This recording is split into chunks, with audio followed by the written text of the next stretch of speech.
እረኞች በቪኤት የተንቀሳቀሱ ግመል ያግዳሉ። ተማሪዎች ለራሳቸው ጥቅም በተማሩ መንግስት በርቱ እያለ የኪስ ይከፍላቸዋል።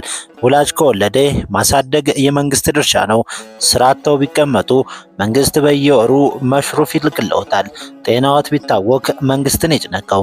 ላገባ ነው ካሉም እርሶ ደስታዎት ላይ ያተኩሩ። ቤት መስራት፣ እቃ ማሟላት፣ እልል እያሉ ደግሶ መዳር የመንግስት ድርሻ ነው። ጭንቅላትዎትን ተጠቅመው ስራ ይፍጠሩ እንጂ መንግስት ከወለድ ነፃ መነሻ ካፒታል በ24 ሰዓት ውስጥ ያደርሰውለታል። ቤት መገንቢያ ገንዘብ ካለዎት ደግሞ ቦታ መንግስት ይሰጠዎታል። የህይወት ጥሬ ግብርና ነው ካሉም የሚታረስ መሬት፣ ማረሻ ትራክተር፣ ምርጥ ዘርና ማዳበሪያ ለርቢ ከሚሆኑ እንስሳቶች ጋር አድርጎ መርቆ ይሸኘቷል። እድሜዎት ቢገፋ እርሶ በጾምና ጸሎት ሊጠነክሩ፣ መንግስት ደግሞ ሊጦሮት ቃል ይገባባሉ። ወላጅ አልባ ህፃናት እድሜ ለመንግስት ይሁንና ማን ያሳድገናል ብለው አይሰጉም። እንግዲህ ዛሬ የምንጎበኛት ሀገር ውስጥ የዜጎች ህይወት ባጭሩ ይህንን ይመስላል። ትንሽዬ ሀገር ነች። በጠቅላላ ስፋቷ ከኢትዮጵያ በ3 እጥፍ ታንሳለች። ግን አቅሟን በስፋቷ ልክ እንዳይገምቱት። ምንም እንኳ ትንሽዬ ሀገር ብትሆንም ሀብቷ ለዓለም ይተርፋል። ተርቦ ማደር፣ ልጅ ለማሳደግ መልፋት፣ በቤት ኪራይ ወጪ መማረር ሲጀምር ድህነትና ማጣት ምን እንደሆነ እንኳን የማያውቅ ጨዋ ዜጋ አላት። ዜጎቿ ከተወለዱበት እስከሚሞቱበት ዕለት ድረስ የከፋ ድህነትን አያውቁትም። በዛ ላይ ደስተኞች ናቸው። ለነገሩ ምን አነሰን ብለው ይከፋሉ። ሀብታም ሀገር እንደ አባት እያስተዳደረ እንደ አያት የሚያቀብጥ ጥሩ መንግስትም አላቸው። እንኳንስ ድህነትና ማጣት የፈጣሪ ፀሐይ ላቃጥላቸው መንግስትን የሚወቅሱ አይነት ቀበጦች ናቸው። ማን ያውቃል? ምናልባትም ዕጣ ፈንታቸውን አያውቁትም ኖሮ ለመጀመሪያም ለመጨረሻም ጊዜ ያለቀሱት ምድርን ሲቀላቀሏት ሳይሆን አይቀርም። የሀገራቸው ውበት፣ የዜጎቹ የቅንጦት አኗኗር፣ የመንግስታቸው እንክብካቤ ተመልካችን ምራቅ ያስወጣል። ግን በዛው ልክ ደግሞ ሀብታቸው በኑሮ ዘያቸው ላይ ጫና አይፈጥርባቸውም። ቀለል ያለ ኑሮ ይመራሉ። በመንፈሳዊነት የጠነከሩ፣ ግርግርና ትርምስ የማይመቻቸው፣ ደምቀው መታየት የማይፈልጉ፣ ባህላቸውን አክባሪዎችም ናቸው። ሀገሪቱ ነዳጅ እንደ ውሃ ከሚፈልቅባቸው ሀገሮች አንዷ ነች። ነገር ግን ይህን ሁሉ ሀብት ይዛ ሙሉ ሀገሪቱን ቢያካልሉ በሚያስገርም ሁኔታ ለምልክት አንድ ብለው የሚይዙት ረጅም ፎቅ የላትም። ረጅም ግንባታ አላት ከተባለም የሚመለከቱት የመስጂድ ሚናራ ነው። 91 ሜትር ይረዝማል። የሀገሪቱ ትልቁ ፎቅ 53 ሜትር ርዝመት አለው። ሸራተን ኦማን ሆቴል ይባላል። 16 ወለሎች ያሉት ባለ 5 ኮከብ ሆቴል ነው። በዋና ከተማ ውስጥም ይገኛል። ታዲያ ዛሬም ድረስ አታፈርሰው ሆኖባት እንጂ እሱም ረዝሞባት ይረብሻት ይዟል።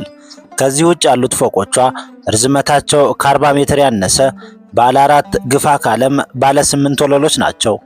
ደሃነች እንዳይሏት በዓለም አቀፉ የገንዘብ ድርጅት እጅግ የናጠጠች ሀብታም የሚል ማዕረግ ተሰጥቷታል።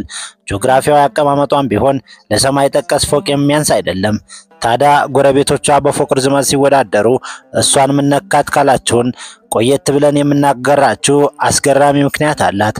ዛሬ ሀብት የተትረፈረፈባት ነገር ግን ፎቅ የማትወደው ሀገር ኦማን ገብተናል። አብራችሁን ቆዩ።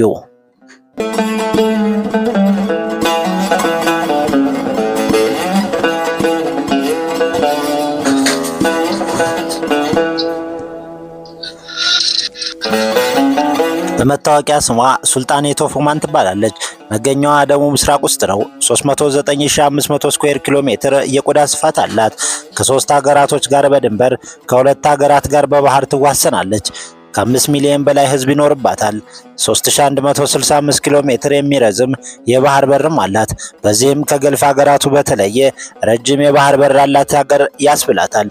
በአስደናቂ ህንፃዋ በውብ መልክዓ ምድሯ ለየት ባለው የአየር ጸባይዋና ቀለል ያለ ኑሮ ከቅንጦት ጋር በሚኖሩ ዜጎቿ ተለይታ ትታወቃለች።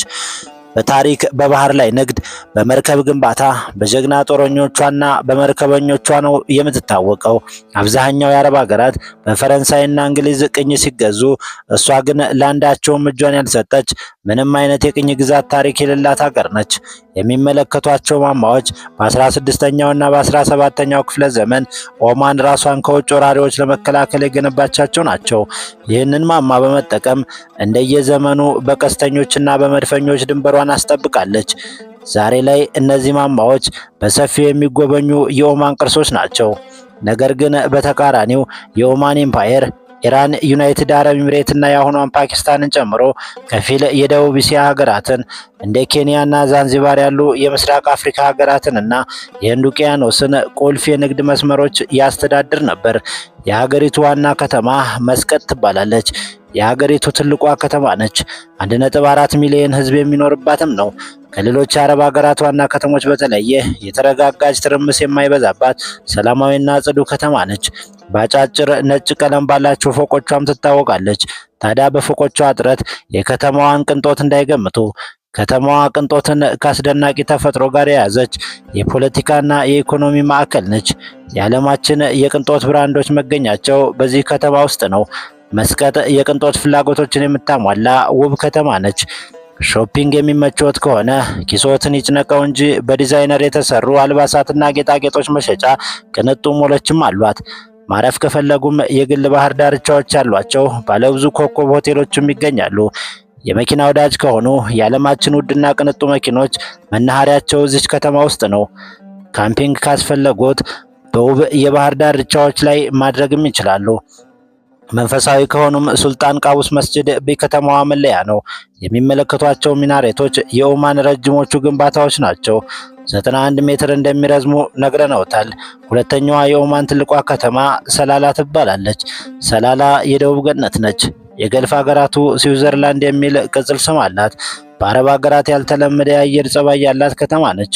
በውብና አረንጓዴማ ተራራዎቿ፣ በፏፏቴዎቿ፣ በውብ ሸለቆቿም ትታወቃለች። ከሰኔ እስከ መስከረም የሚቆይ ዝናባማ ወቅት ያላት በኮኮናት ሙዝና ማንጎ ምርት የምትታወቅ ከተማ ነች። ኦማን ውብ መዓዛ ያለው ዕጣን እያመረተች ኤክስፖርት ታደርጋለች። ሰላላ ደግሞ የዚህ ዕጣን ዛፍ መገኛ ነች።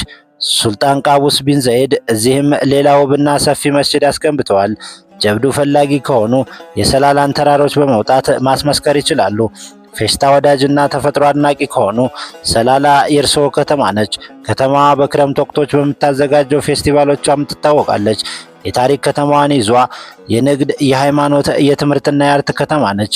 በ6ኛውና በ7ኛው ክፍለ ዘመን የኦማን ዋና ከተማ በመሆንም አገልግላለች።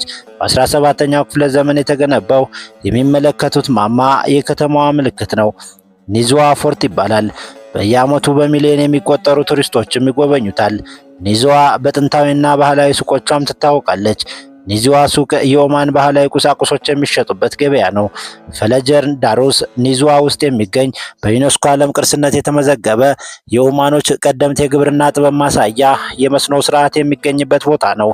የኢንዱስትሪና የወደብ ከተማዋ ሶሃር፣ የነዳጅ ከተማዋ ዱከም፣ በውብ ባህር ዳርቻዎቿና በጀልባ ግንባታ የምትታወቀው ከተማ ሱር የኦማን ጌጦች ናቸው።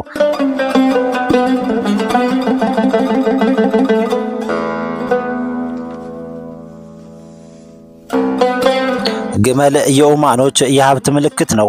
ኦማን ውስጥ በሚኖሩት ቆይታ እንዲህ በቪኤት በላንድ ክሮዘር አሊያም በቅንጦት ሌክሰስ መኪና እየተንቀሳቀሱ ግመል የሚጠብቁ እረኞችን ሊያገኙ ይችላሉ። ብዙም አይግረመውት፣ ምክንያቱም የአንዱ ግመል ዋጋ ከጠቀስናቸው ቅንጡ መኪኖች በጥፍ ድርብ ይበዛል።